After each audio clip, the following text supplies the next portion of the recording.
after puberty. I agree with Right? that. I'm not So disputing that. 100%. if Mary was 12 years old, which is possible, yes, it is possible. okay, My point was, she would you said it was have from the Bible. married. Yep. No, That's what I want. No, That's what I want to make clear. that's okay. That's it. That's okay. But I'm with the chef. Yeah, that's fine. I'm with Because you. they said that was here. He said this was the cultural thing, the context Yeah, is yeah, between cultural, age, yes, I agree. possible between age 12 and 16. Yes, I agree with that. But the thing is, it could have been earlier. It could have been earlier. It could be. Let's Yeah, agree. it depends. It's not in the Bible, It right? could be earlier. Okay, that's fine. But yeah, carry on. Sorry. Go on.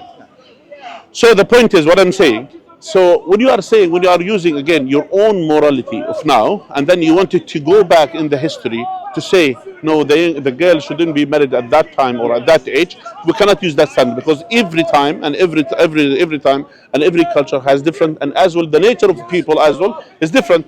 The nature of people in Egypt maybe is different than the nature of people in Europe, and so on and so forth. Two different situations, because there was no penetration with Mary. Remember, that's my difference. But according With to you, Aisha, she was but penetrated. according to you, the penetration happened to Mary. According How? to you, How? later on after she gave birth to Jesus. Okay, that's after. We're talking with Jesus' birth compared to what the prophet did with Aisha. Yeah, but after she gave birth, that she had this, which means within the age. Again, still within that age. If we wanted to consider that cultural aspect, still that's why you cannot use this. Okay, no, fair enough. Yeah. Okay. At what age did God decree that people could get married in the Bible? At what age? There is actually no specific. Oh, really? Yeah. So they could be 12. I don't know. Well, I mean, unless I'm wrong, tell me the reference. No, I'm asking. I don't know. Right. I don't know. So it's not the case that God said in the Bible the age of consent Oh, yeah, of for guys and girls should be at 16. Yeah. He didn't say that. Yeah. Okay. So Yeah, puberty. Yeah. Puberty. Yeah. So if you had what we would call two boys and girls, say they were 14 and 15. And got married and consummated the marriage, that would be acceptable to God, because He hasn't decreed after puberty a particular age. But in today's Northwest European liberal secular societies, that would be considered wrong. Yeah. But you see how relative morality is. But you see, from God's point of view, He hasn't decreed in the Bible a particular age. So do we follow our secular Western, or do we follow God? That's fair enough. Yeah. Did we do that? The issue, presumably the age of Aisha is behind this as well, to do with this. The same with the age of Aisha. The Prophet, upon him be peace, was married to her at a certain age, but he didn't have physical relations there for several years after that. Why did he wait? He waited because she became a woman at that time, as it was understood, at puberty. And then the marriage to an adult female, Aisha, was perfectly valid and legitimate. So do we universalize our Western ideas and impose them on all times and culture, throughout history, throughout the world? Or do we recognize we've got a particular set of values here, which are not followed by God's prophets, or by the Bible, or anyone else? And as well, adding to this, throughout the history, by the way, brother, one second. By the way, throughout the history, when people who criticize the Prophet, peace be upon him, and criticize Islam, they never brought this matter except recently, with our latest standard of morality or whatever. For example, in the past, debates happened between Muslim and Christian, things happened even in Western countries. No one brought up the issue which they are aware of, because it was something which is not something of their concern at that time. It's not something which is concerning. But later on, here, nowadays, during our age, that's different. So that's why we are not using our own standard. I think we ought to, if I may, we ought to stress that as Muslims living in the West, we must accept the law of the land. Exactly. We don't defy the law of the land by committing what the West would consider to be wrong or a crime, simply because we are allowed to in Sharia, that we have to acknowledge the custom of the people and the law we're living in. Absolutely. Not just the law, even the customs of the people. Not just the law. Even if the law is allowed, even the customs of the people, we have to adapt the customs of the people. Meaning, even if the law allows us, even if the law in this country allow us, for example, allow our girls and boys to marry at the age of 16, and we know the custom of the people that they are not ready to get married, we will follow the custom. Because we want to reassure people, because some people think, because the Sharia in certain circumstances allows these things, therefore Muslims are going to break the law in the West. No, at all. It is in the Sharia, as you say, the custom is as a legal entity in itself. Exactly, Sharia. absolutely. And we must respect the law, but in other places, other times, we can behave differently. Exactly. And for example, by the way, brother, just also adding to this, which is the point that you mentioned, like for example, in the United States, there are some states allow girls to be married at the age of 13, well, maybe in some states in the United States. I don't know that now. Still, the Muslims who live there, the custom of the people is not the norm for everyone to get married at that age. Still, the custom of the Muslims as well to wait for their daughters until they grow up, until they are mature enough to handle a family, to look after children, etc. Even though with the age, by the law allows it, still not necessarily that the customs and the habit of the people, is viable at that time. But that's a good point. Now, the next point which we need to bring, since we talked about Islam. We said to you we want to talk about Christianity, about the Trinity, yeah? And that's the key thing which is on our discussion though. And there is Brother Paul, may Allah bless him, he is more, advanced in terms of knowledge about the Bible more than me. So we'll talk about the Trinity. Now in Orthodox Christian, the Coptic Orthodox Christian, they have a concept. They said, I will say it in Arabic and then everything. لاهوته لا يفارق ناسوته طرفة عين. Meaning, the divinity of Jesus and the body of the flesh of Jesus, it doesn't depart from each other even in a blink of an eye. And that's a unique thing in the Orthodox Coptic. I've never heard that. Yeah, you could find it. No, I don't believe you guys. So they use this term, his divinity lahutu and nasutu, which is his flesh. It doesn't depart from each other even for a blink of an eye. Do you accept this? Do you want to check this? No, I believe you. I've never heard. Are you a Coptic Christian? I mean, I was baptized Coptic, but Yeah. the Christian I call myself, I just follow Christ. There is no. So I'm you're not probably, Coptic. I'm right, not he's probably Protestant. more evangelical now. He's no longer following. So you're not following I Coptic. don't follow Coptic, No. Protestant. You I have to just ask follow these the Bible. questions. That's it. So evangelicals tend to follow, whether you know that or not, Augustine and the Latin I don't care about tradition, Okay. not the Coptic tradition. No. All right. That argument is not relevant to where he's at. So you don't believe in this I've never heard. because that's total nonsense. I've never heard it. So Now here, so you believe Jesus, that his body and his soul departed from each other, yeah? You believe this? the body and the soul. Yeah. Wait, Yeah. wait. When he died, At the yeah. crucifixion. Yeah. I mean, At the so crucifixion, the divinity and the soul. the soul and the body separate. Yeah, the divinity, the divineness and the soul and the body. Yeah, they separate. Yes. So here, when Jesus was created, or when he came here, Jesus wasn't created. okay, so he came here. Do you understand the definition of committing suicide? Do you know what's the meaning of committing suicide? Yeah, killing yourself. Is it by your hand or by other people's hand? Suicide is you killing yourself. That's only with yourself. So someone is standing in front of a running Have you heard train. of death by cop? Some people Yeah. provoke the police to shoot them. Yeah, for example, or you stand in front of a running train. I mean, that's suicide, Yeah, yes? I mean, you Which means, willingly stand in front of the train, right? Yeah, that's suicide. so was Jesus aware that he's going to be coming to be killed on this earth? He knew. So he committed suicide. That's very, very deep. That's a strange way. I've never heard that question phrased like that before. So now we heard it.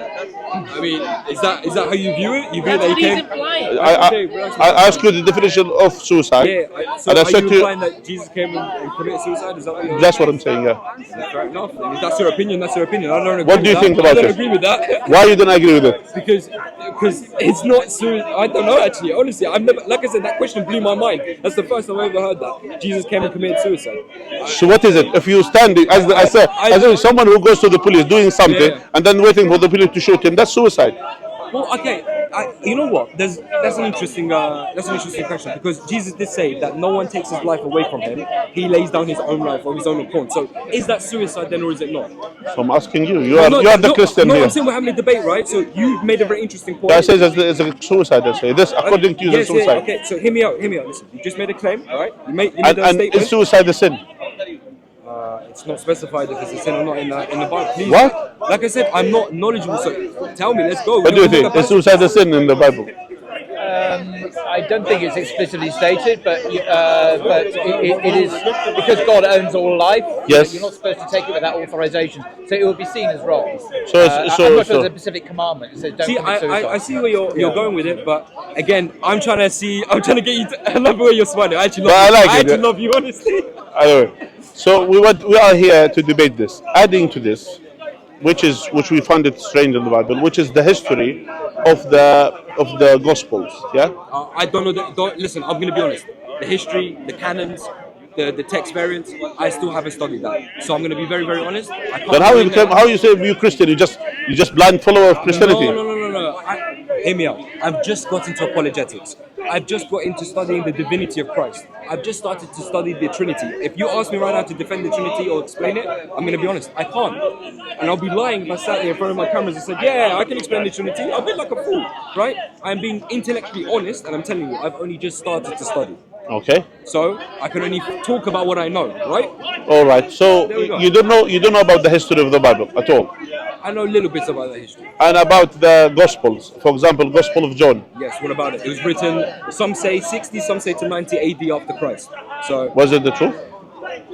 Usually seen as written towards the end of the first century. yeah, the end of the first century, Okay. which is 90 AD. I wasn't lying. All right. So this is the whole Gospel or patches of it? No, that's just John. Gospel of John, the whole Gospel was written during that time, or patches of it? Well, scholars tend to think that he went through various editions. Okay. As different sources. That's an academic question. I'm not sure if we want to go into that yet. It's not written by an eyewitness. It's funny, none of the Gospels are written by people who we can identify. I know it says the Gospel according to Matthew, Mark, and John. But if you read them, like Matthew, for example, John's in it's in the third person. Yeah, I know. So if Matthew was actually writing it and he actually met Jesus, it actually says in one part that Matthew suddenly appears in the story, but you wouldn't know that this was the alleged author because he never says, hi, it's me, or I met Jesus, or we encountered this amazing miracle. So because it never claims to be by an eyewitness or by a named individual, scholars tend to think they're anonymous, and that goes for all of them. Even John doesn't mention John. Yeah, so we don't know who wrote them, we don't know where they were written, by whom and when, or to whom. It's scholarly guesswork. I mean, I would say that Dr. Bart Ehrman and a few other scholars disagree with that statement, but everyone's entitled to. Actually, Bart Ehrman agrees with that statement, very much so. Bart Ehrman agrees on one thing, that the Gospels come from the first century. Yes, he agrees. Yes, he agrees. We don't know who wrote them. He goes, they're anonymous. Yeah, I agree. We don't know who wrote them, but they are from the first century, the time of Jesus. Yes, right. He says not the time of Jesus. After the time of Jesus. In their lifetimes. Not Jesus, the authors, because whoever wrote them, is talking about something they have seen or something they have talked to an eyewitness. No, but they're not saying that. They're not saying that they have seen it. So where did they get the information? You agreed that they're third person. Yeah, they're third person. So it's not eyewitness. No, it's not. No, I'm saying they got it from eyewitnesses. That's what I'm saying. How do you know that? Well, where did they get the information from? I can answer that question. Yeah, go on, lovely. Right, That's okay. what you teach me. That's his idea. That's his idea. Right. I'm going to leave you the standard academic understanding. The arguments for it are something else. So the standard view is the earliest gospel written is Mark. Yeah. Oh, I thought it was Luke. Mark. Okay, so Mark's the earliest. Okay. For a whole bunch of interesting reasons.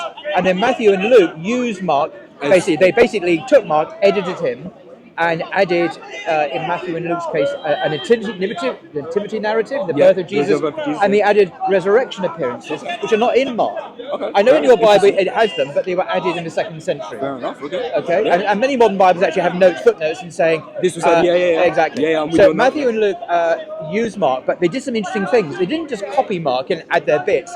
Matthew, for example, edited, changed, corrected Mark when he disagreed with him, and he did disagree with him on some really important matters. For example, Matthew? Matthew. Yeah, Matthew disagrees with Mark. So he changes Mark. So, for example, in Mark chapter 7, there's a comment which Mark makes, whoever he is, that Jesus declared all foods clean. So you can eat what you like. You can eat pork, anything. This is what Mark understands Jesus to be teaching. But in Matthew's version, he deletes that verse. He omits it. He has the rest of the paragraph, but that verse he eliminates. And another example, in Luke's Gospel, when he copies Mark, he doesn't agree with what Mark says, because in a place in Mark chapter 10, verse 45, he has Jesus say about his own death, that the Son of Man came to die and give his life as a ransom for many. Jesus' death is an atonement for sin, according to Mark.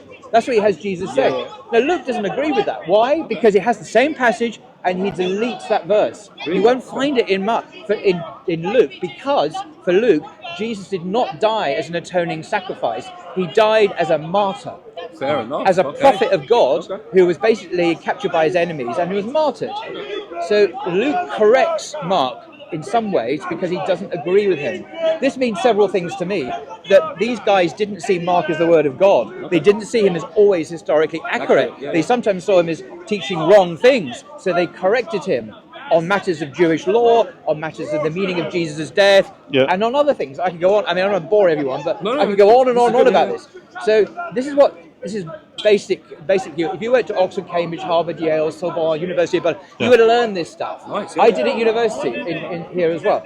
And when you check it out and look at the detailed reasons, it seems pretty a good case. It's not like this is not science, by the way. It's not like in a laboratory where you can have a scientific experiment and prove things and repeat them. It's not science. History isn't like that. I know. But it's how we make sense. Why did Luke copy this passage in Mark, say Mark 10, leave out this and leave out that verse? Yeah, why did Matthew copy this passage in Mark and leave out that verse? And with that and other evidence, you kind of get a sense of what Matthew was about, what Luke was about, what Mark was about, and what John was about. And they didn't always agree, actually. So scholars tend to think that the original historical Jesus thought of himself as what? What's the main thing that scholars in the West think Jesus was historically? How did he view himself? Divine, put it that way. As a prophet. As a prophet, okay, fair enough. Not as divine. The consensus is that scholars don't tend to think Jesus thought of himself as Yahweh. He didn't see himself as God. He saw himself as a prophet and a Messiah. And remarkably, or not so remarkably for us Muslims, that's exactly what the Quran says. Yeah. The Quran gets it exactly right. And Messiah, and he's the gets Messiah. it right. And Christians today arguably have a different view. Okay, of course, yeah. So we follow we as Muslims follow the historical Jesus of history, and there's a remarkable convergence between what Western scholars are saying and what the Quran says about Jesus. That was an interesting statement you just said. Okay. You said you as Muslims follow the historical Jesus, right?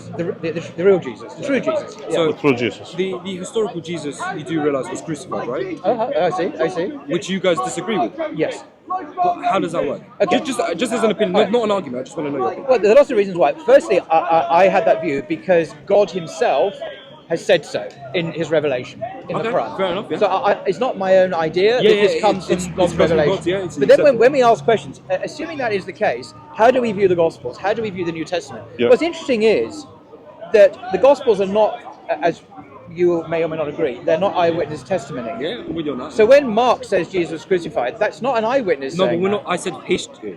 So Yeah, Bart Ehrman okay. and all of these scholars, Okay, let's all look right. from their point So of view. Let's forget about what the are, Bible. excellent. Yeah, What yeah. are Let's forget what about the Bible. are our first century historical sources? In terms of archaeology, what archaeological evidence do we have that Jesus was crucified? Archaeological evidence. We have I don't know about the archaeological, Okay. but I know we have accounts like Josephus, for instance. Josephus, yeah, which is okay. a first century historian, yeah, right? yeah. Who mentions the crucifixion of Jesus. Yes. We know that it was around 33 AD, and Pontius Pilate was governor, right? Yeah. And Tiberius was the emperor of Rome. We have that, right? So it's. I would say it's a good assumption to say that based on the evidence that we have, and scholars And what does say the Quran say about the well, crucifixion of Jesus? see, that's the thing. 'Cause Let's see how this tallies with Josephus. Because the Quran says that he was replaced. Is that true? No, it No. doesn't. He wasn't replaced. See, that's what I But it mean. does say, he said it appears to them. so That's all. it- It okay. appeared to the Jews that he had been crucified. Right. The appearance was given. Josephus, who by the way was not present during Jesus' ministry, Yeah, I know. reports hearsay, I would suggest, Yeah. apparently plausible hearsay. Yeah. The Romans did execute a lot of people. They did, It's yeah. certainly plausible that Yeah. Jesus could have been executed, Yeah. but God knows the inner reality, the secret, the truth about history. I can't doubt that. Yeah. Josephus, who wasn't present, neither were any other New Testament writers present. Paul, for example, was converted several years later. Yeah. He We wasn't have John, present. who was at the foot of the cross, though. But John, That's John's the- Gospel. listen to this. Okay, let's check this evidence. Yeah. Who's the author of John's Gospel? Well, see, we don't know. We don't know. Yeah, exactly. Where was it written? Around When was 90 it AD, written? Around 90 AD. But how do we know that? What do you mean? I just said it was around 90 AD, and you didn't tell me I was No, wrong. I agree that Bart Ehrman and scholars say Yeah, that. that's But what I'm going asking based you on why. what- But why do they say I don't that? know. I mean, it's based off what they've done. It's not because they have a carbon-dated manuscript from 90 AD. It's if they see it as the last gospel to be written for a whole bunch of other internal reasons to do with the gospels fair themselves. But John is not in any way. If you had you see, we have a hadith in Islam, reports of the Prophet, and we only accept those that are Sahih hadith. Sahih. So if you had someone But you saying, do accept some da'if, nothing da'if In at all. terms of for our for law, doctrine, not for law not for law, not for doctrine. not for At law all. and doctrine. So if someone came across a hadith attributed to the Prophet upon him be peace. We didn't know its transmission. We didn't know its isnad. We didn't know who heard it from the Prophet. Should we accept that as reliable testimony? No, at all. I couldn't. In the same way, we don't know who wrote the Gospel of John. We don't know when it was written. We have no isnad. We have no chain of narrations, transmitters at all. We suddenly have this Gospel appearing at the end of the first century making claims, but we can't verify them at all. So it's dodgy. But also, as the Quran says, it appeared to them he was crucified. So that's how the idea got around. Because what does that mean it appears? Because of that appearance, you now have Christianity. Allah didn't specify. Christianity is not the crucifixion of Jesus. Christianity is the resurrection. Is what we believe. What Christians believe is that Jesus' death on the cross was an atoning sacrifice for sin, and on the third day he rose from the dead. Yes. That his death is not the same as that. Because it's possible that Jesus was crucified. I mean, Islamically, lots of prophets died. It's not like. So, for example, John the Baptist. He was killed. He was beheaded. Yeah. Zechariah, he was killed. So we have no issue someone it's to not die. the fact he died. We have a problem with. It's the fact that God said it didn't happen as a matter of fact. Although it appeared. No, but that's my Christianity is the significance you attribute to that as a sacrifice for sin. Atonement. That is Christianity. Yes. Atonement. Not the death. It's Not the the atonement. The atonement. Yes, I agree. That's the problem. But my question That's is, the if you problem. said that Allah made it appear, right? So the Jews, his disciples, they all saw what they thought was Jesus on the cross. Not the disciple. We don't have eyewitness. No, okay, hear me out. If the disciples were there, who could then claim that he died, then claim that he raised, and then then went around preaching, right? They must have seen something, right? Can I answer this one? This is a good point, because even in your Gospel of Mark, if you read it, it says that at the point just before Jesus was crucified, all the disciples scarfed. They left. They were not present. And Mark says that there were women left who saw the crucifixion at a distance. They were not close up. Now this contradicts John, by the way, which is much later. Because John says that he was at the foot of the cross. Exactly. Yes. But according to Mark, all the disciples left the scene, and some women saw what they thought was the crucifixion at a distance. So even if Mark was true, and it could be in the sense of some appearances, it does not prove the crucifixion. Because you're very intelligent, actually, and you're much more knowledgeable than me. The scattering, or when the disciples went away, was that not after he got arrested in the garden? Because he got arrested, then they ran away, or are you saying this was as he was? I think it was. We need to check the chapter. Yeah, that's what I mean. But the point is that they weren't. But the point is they weren't present, and the Gospel makes that clear. But some women were, and they saw Jesus crucified at a distance. At a distance, which means they cannot see him clearly. Exactly. Yeah, and the disciples were not there. And the disciples were not there, so we don't have eyewitness. Eyewitness. Yeah. Listen, eyewitness who wrote the Bible from the Bible perspective. You understand? We don't have an eyewitness from the Bible perspective. And of course, it is in the interest of the Romans, it is in the interest of the Jews at that time that they have killed Jesus. It is in their interest, because they said, this is the God of the Christian, this is the one which is he committed heresy according to the Jews. So that's why, and according to the Romans, that this is, they have get rid of that. That's what until now they will they say they will go someone, they say we throw him in the sea, and we didn't see nothing, but they say we accept the narrative to say we throw him in the sea, as if they show the success. So they on the other side, they showed the success of what they wanted to achieve, but we don't have from the people who are alliance of Jesus that they have witnessed this. So that's the problem. Well, you know what? You both have raised very, very interesting points from a Christian point of view. Now I have to go and do my homework. I have to go and do my research. And I will add to you another point. Go on. Here, the other day he pointed, and I love it from Brother Paul, that he said about the Ignatius of Antioch. Yeah? The what, sorry? Ignatius. Ignatius. Sorry, yeah. Actually, what happens during his time, Ignatius he believed in the crucifixion of Jesus, no problem. But it exists during his time, but people who are Christian believe that he wasn't crucified during the time of his time. And let's hear him what he says about it. Ignatius, I don't know if you have heard of Ignatius. I won't labour the point. So at the beginning of the 2nd century, he was taken to Rome to be eaten by lions. That's what happened. He was a martyr. Yeah, fair enough. And he was bishop of Antioch. Yeah, so he was like the third or fourth after Peter. He was very senior in the church, but the Romans didn't like him. They sent him to be executed. He was, but on his way to Rome, he wrote 7 authentic letters that they're accepted now as really were by him, and one of them, interestingly, written to churches about the Christian faith, about how they shouldn't follow Judaism and all sorts of stuff. Yeah. And in one of them, he makes a very interesting comment about those who are tempted to follow Judaism. He said, don't follow that, follow Christianity. And that's the first time in recorded history, by the way, that the word Christianity has ever been used. So it's now a distinct religion from Judaism. And then he also criticizes those Christians who deny that Jesus was crucified. So he called them Christians. And this is the beginning of the second century. Fair enough, I didn't even and know he that. says, Okay. no, this is not right. You must believe he was crucified. So this testifies to the fact that there were Christians That believe that he wasn't crucified. Yeah, fair enough, okay. Which means there are people during his time who are Christian that he wasn't crucified. Fair enough, okay. So meaning Muslim, they were not the first ones I know. I'm not saying to bring this, to bring this. And actually, who was in favor of crucifixion of Jesus are the people who believe in the redemption of Jesus, basically that's the atonement that he is as atonement. The other thing as well, autonomy, sorry, and the other one who believes, which is his enemies, that they have killed him, they have killed the God of the Christian, the Jews, and they laugh and they do this. So that's the idea. Us as Muslims, we are in balance. We say no. Allah has mentioned clearly in the Quran that Allah has saved him, and actually he deserved to be saved because in the night before in the garden, he was crying, praying, asking God to save him. I remember. So since he asked God, so we believe God accepted his prayer. God accepted his prayer. Can I say there's another interesting confirmation of the Muslim view from the Old Testament? Actually, this argument is not often used. I'm not sure if it's been used before. Really, it's this. Here you go. You're welcome. That in the Jewish Bible, what Christians call the Old Testament, there is some talk of the Messiah to come, a son of David. So if you like, a king, like King David. And he's always a human being. He's never a divine being, by the way.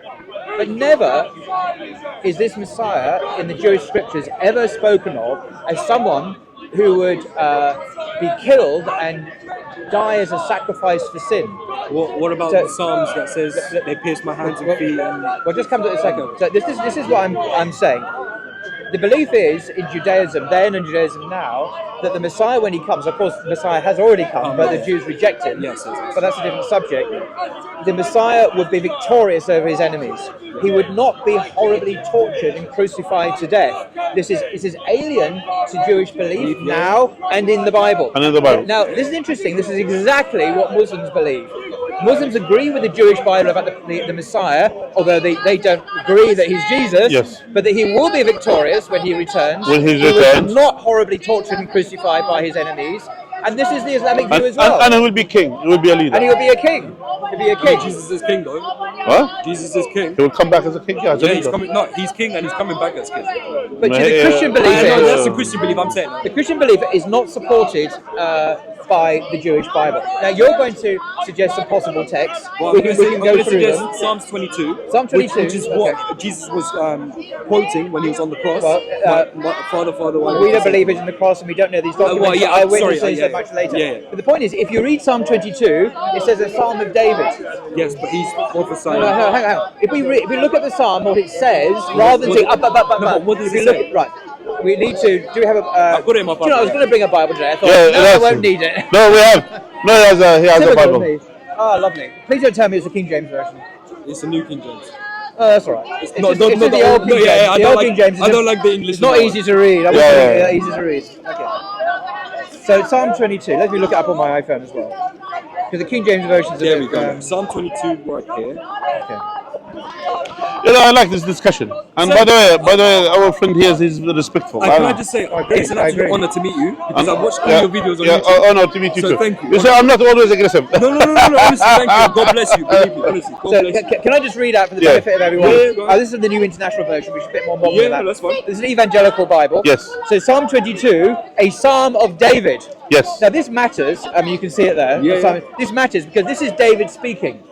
Yeah. This really matters. Yes, I know. If we're going to take Scripture seriously, we need to know who's talking. When it says who is by. Of course. All right. It says, so David is saying this, my God, why have you forsaken me? Why are you so far from saving me, so far from my cries of anguish? My God, I cry out, but you do not answer. By night I find no rest. I am a worm, not a man, etc. But the point is, this is. Keep reading. Because Okay, it's from 16 to 18 that we find You out. want me to read 31 verses? Okay. This Or 16, just go from 16. Yeah, Okay, just go from verse- 16 to just that here, so we can actually see what David is talking about. Before, I want to make 2 points before we read the whole thing. Firstly, this is not prophecy. This And is how not do we know it's not prophecy? because it's not saying it is prophecy. It has to say it's prophecy to be prophecy. We can't Really? just say So I decided. It's everywhere in the prophecy. Bible Right. everywhere in the Bible says So- this is prophecy and it prophesies, Well, right? this is David speaking When about it comes being to prophecy, about. it means something from God, which means No, I understand, but This listen is- to what you just said. listen, It listen. has to say that it's a prophecy for it to be a prophecy. No, That's it- what you just no, said. No, it's not. Well, it is. It's not claiming to be prophecy, but also it doesn't read like prophecy. Okay, let's read it and let's Come see. closer. Let's see what he's because- talking Look about. this path. So Yeah. David is saying that he feels abandoned by God. Yes. Okay, this is not a prophecy about the future. He's Yeah. not talking about the Messiah. He's not talking about a future event. He's not Yeah. talking about someone else. He's talking about his own experience. David's Yeah. experience. I love that. All right, Stick by that, yeah? Stick by this. Okay, So go on. David himself is 14, sorry, to 18. It's 14 to 18.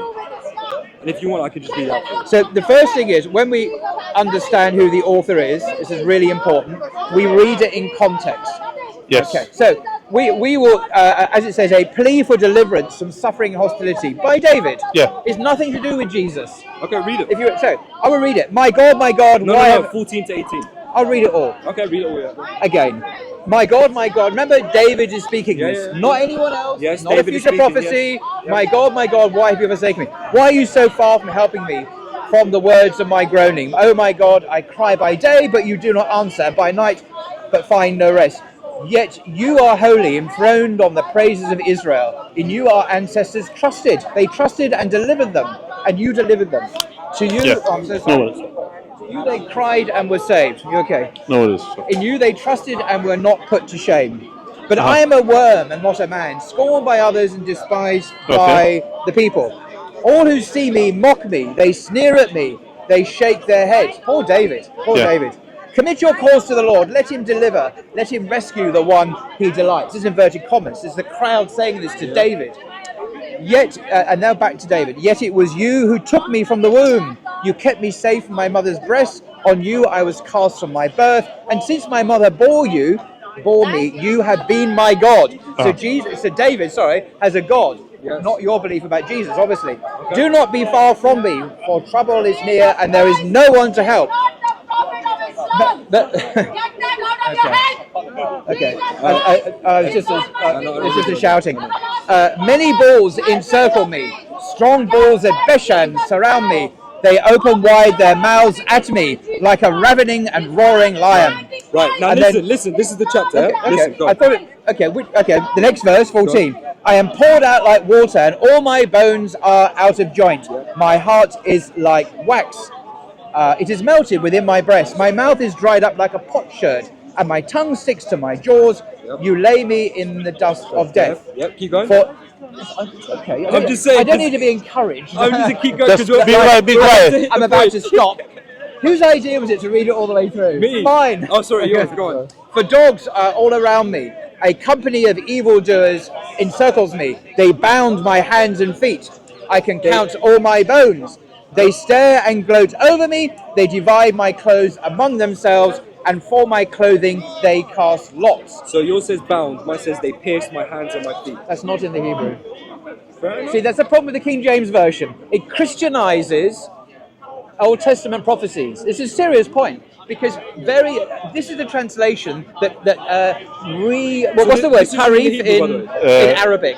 The way corruption of the word. Tahrif. Tarif. Distortion. This is an example of tarif. So it's not of in the Christian. Distortion. It's not in the original Hebrew. or the Greek. It's in Hebrew. No, I'm saying is it not in the Is it not in the original Hebrew or Greek? David was speaking Hebrew. Okay, the manuscripts that we have from how we translated this. That's why the This problem. is the original. No. The Hebrew Bible. Sorry, the Greek Bible. Because I want to go back and read the Hebrew. That's what I No, you mean. could. The Greek Bible is not always a very good translation. For example, Professor James Barr at Oxford University, who's a professor of Hebrew, has often said that the Septuagint is a poor translation of the Hebrew Bible. So at least Why does he say that? Because it is. He's compared the Masoretic text, the Dead Sea Scrolls, for example, with the Septuagint, and he's found often that there are big differences between the two. So should we follow the original, or at least the Masoretic, or follow the Greek, the later distorted? I think we should follow the Greek. You see the here. Hebrew, Hi, the Hebrew. David. How you doing? How you doing? I see you're here with my favorite Da'i, Paul Williams, and I see there's two of them. Welcome assalam. So you come join us. You No, might. by the way, No we generally we don't discuss with him. You don't like him? Why, Sheikh? Why? He's a We're good see- guy. I'm Why? really He's a ugly. good guy. We have done. Come on, it'll be a good conversation. I'd Do love. you want to move with him? I would love for all of us to You want come to and move on? conversation. all of us. Listen. Look at him. We had a lovely He's whispering. conversation. We have a lovely conversation before We he have his came. whispering now. Listen. We had a lovely conversation before he arrived. Yes. So if you wanted to do that, I ain't said Jack. if you wanted to do that, we'll tell you go in peace. Exactly. No, that's it. No. That's it. If he joins in, we If you want to join him, we're done. Okay. Up to you. So, Listen, you were respectful. We respected you. Did I disrespect you in any way? Yeah. We had a very beautiful conversation, correct? Yes, of course. Yeah. So that's how it. So you don't want to have a conversation with my brother as well? No. All right. Well, you know what? I respect it. Thank you. you so much. All right. I'm going to do my homework, by the way. All right. Good. and I will talk to the camera All directly. right. Good to see you. Anyway. Thank you so much. Thank you so much. God bless As you. I mentioned to you, and as we said, this is an honor I was talking to you. Yeah, of course. All right. Thank you so much. What's your name? bro? Romario. Romario. Nice to meet you. Yeah, good. Hopefully Good I see you next Sunday. Yeah, Thank you. good to meet you. So going back. So the point is the So both of you Da'is, okay. Well, we're not going simply to. because Yeah. I So appeared. both got as we were saying, scared. the King So James version is the previously, most distorted, you were trying to distort Christianized something. Yes. translation. To my friend So what over I there. use And here then now is a New you're Revised turning your Standard back. New Revised version, Standard. which is the Because gold number one, standard of appears academic the Masoretic translations. text. So they will use they will go back to the Hebrew one, and then they translate it based on This the uses Hebrew the one. Hebrew Bible. It doesn't Okay. use later translations. It doesn't use because throughout the time they translated into Greek initially, and then after that into Latin, and then into So modern English. Bibles have gone from Hebrew to Greek to English. Yeah. So there's so many layers above so the many original. layers. Whereas Muslims, we usually go back to the Arabic when we're not using translations. So we know the original word itself. It was, alhamdulillah, it was interesting, and actually we had a beautiful conversation with the guy here. Yeah. He was He always undermines discussion. and but at least. Anyway, it was great. Thank you for inviting me along. I know, Jazakallah khair. All right, Jazakallah Good khair. luck. All right. Run. All right, Jazakallah khair. And May Allah the Bible reward you all says, and bless you all. Jazakallah khair gathering, for you must surely you know gather. for the But because listening, the and it gathering is not was the actually it Lord, was amazing you shall surely scatter. by a good And discussion look, with the brother, Paul Williams and we runs, had with our friend that he of came here. Al-Islam runs Anyway. It's a good Thank thing you that so they're much, both wearing and we'll brown see you, today. inshallah ta'ala. So I can Hopefully, see we'll why have a they bit ran of away. debates than Hey, these man. It is what it hate is. preachers. All right. Yes, I'm a hate preacher. I know. apparently.